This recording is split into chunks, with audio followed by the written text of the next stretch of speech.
So with the BTS, which is the SkyTrain system, we found a lot of the time that it was really crowded, which obviously you should expect with a city with the population that Bangkok has. And the main disadvantage of the BTS, besides the fact that it's actually not even that cheap if there's more than 2 or 3 people travelling together, is that you have to have the right coins or cash on you. And there is a machine that can change your notes into coins, but when it's really busy there's massive queues to change money. So there's queues both to change money, and then you also have to queue to get your ticket. So it is quite time consuming when it's busy. And I think, you know, at that time of day, that's really peak traffic times, like on the way to work and home from work. You really should avoid the BTS because it's just so busy. You might even have to wait for a couple of trains before there's even space for you to get on in the first place. When it was just the 2 of us at the beginning of our trip, we took the BTS a number of times, and then halfway through our trip our good friend joined us, and from that point onwards we didn't use the BTS I think at all, because with 3 of us it actually was just cheaper to get an Uber or a taxi anywhere, because it does add up. And I think the BTS is only really a cheap option if you're travelling by yourself or even in a couple for a short distance.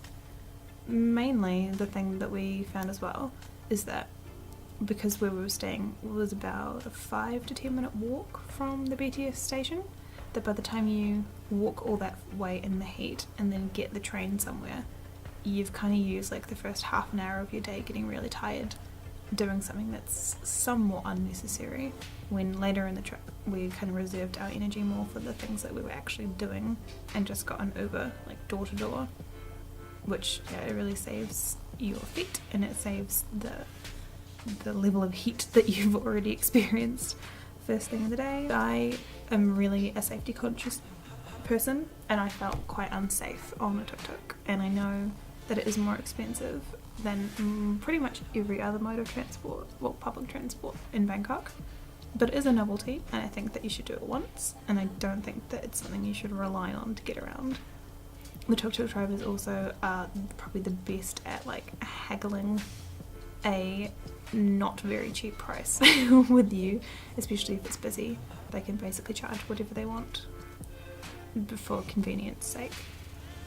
So yeah, I would stay away from tuk-tuks. It's not really worth the risk and the cost, but maybe just once, just because it's novel. I know every mode of transport in Bangkok is probably equally as safe, but I personally felt like I was going to lose my belongings or my hat or myself on the tuk-tuk, so we only needed one. Getting taxis is recommended as a really good way to get around Bangkok, and it is if you are really clear with where you're going, and if where you're going is not too far away and the driver wants to take you there. So we actually had an issue, just a situation on our 3rd day, I want to say, maybe 2nd, and we hailed 6 taxis I think before one would actually take us where we wanted to go, because it was really peak traffic time, and I don't think they thought it would be worth how much they would get, if that makes sense, for how long it would take and how annoying it was going to be to get there. It wasn't really that far away, but it was really there was a lot of traffic jams, as there tend to be around like 4 p.m, and just basically no one wanted to go there, so that was quite annoying. And then I think it was either the 5th or the 6th taxi eventually did take us there. Yes, and yeah, with the language barrier, sometimes a lot of taxi drivers speak English, but some of the time we were having to like pull up on our phones where we were going on a map, or just the place name in Thai so they could read where we were going. And there's always that kind of element of worry that there's been a miscommunication, like you're going to the wrong place, and there's also kind of this awkwardness around tipping.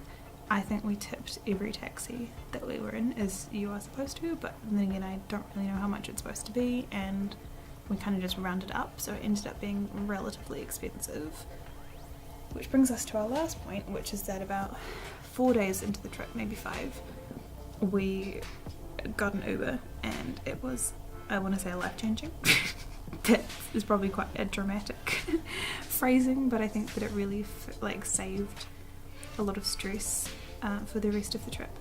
And there's only one downside to Uber at all in Bangkok, and which is sometimes a long wait or them not being able to find you if you're in kind of a weird place. We had one Uber driver not be able to find us for some reason, and we were waiting for about half an hour, but I think every other time we got an Uber it was a really, really positive experience. And so Uber in New Zealand is quite expensive, but taxis are even more expensive. It's like very, very expensive. It's not how people get around at all except for emergencies. So Uber in Bangkok is more expensive than a taxi, but if you're tipping your taxi driver it actually works out to be the same. And the best part about Uber is that you don't have to have cash on you for it. You don't have to have the right amount of cash or any cash at all. It's just so much more convenient to just have it bill you later. The other thing that we found that was really amazing, besides the fact that it's door to door and you don't have to go anywhere to find your transport, is that there's no language barrier with where you're going, because you put it into the GPS and they know where you're going before they even come and get you.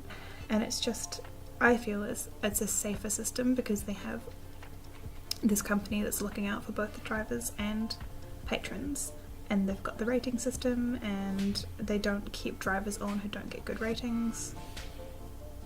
Yeah, so just so many good things about Uber that we were really stoked with, and mostly just the cost. I think the majority of our trips cost under $5 New Zealand dollars, and the most expensive one would have been about 12 or 13 New Zealand dollars, and it was like a 40-minute drive from Rodfai Market back to where we were staying in Ari. So it really just is an unbeatable mode of transport in Bangkok, as long as where you're going isn't like walking distance, which you may as well just walk, because a lot of the time Ubers take a while to get to you and then you are waiting for ages in traffic anyway. So if it's a really short distance that it's like 1 or 2 train stops, just get the train or just walk. But if you're going any lengthy distance at all, I would highly recommend getting an Uber. Anything to add? Oh, you can get a riverboat. That's probably the last mode of transport besides motorcycle taxis, which I had not had the opportunity to try since I wasn't by myself at all. I don't know if I would trust a motorcycle taxi, to be honest, but I think they're pretty much as safe as tuktuks, which is questionable. You can get a river boat to distances or to places that are down or up the river or across the river. However, we only got one riverboat, and that was to Majestic, which was really cool, and that was free. They put that on so that you can get to Majestic easily, so that was cool. I can't speak for the actual public system of the riverboats, and I also can't speak for the public system of the buses, which I believe are very cheap. Very, very cheap. However, not air conditioned, and I think for a foreigner very difficult to figure out the bus routes. Ubers and taxis and such are so affordable compared to at home that I wouldn't risk ending up somewhere really weird on a bus, even if it was cheaper. The price difference is not great enough for most tourists, I would say, to bother getting the bus. But if you want a really kind of authentic local experience, feel free to catch a bus. So our number one choice for transport in Bangkok is Uber. Second is probably BTS for short distances and to get from like the main city spots in peak traffic, because you just kind of bypass the street level traffic. But I wouldn't bother getting a BTS for any longer distances. And I wouldn't recommend getting a tuk-tuk or a motorbike taxi, just from a safety and cost perspective. Cool. Well, that's all from us. Thanks.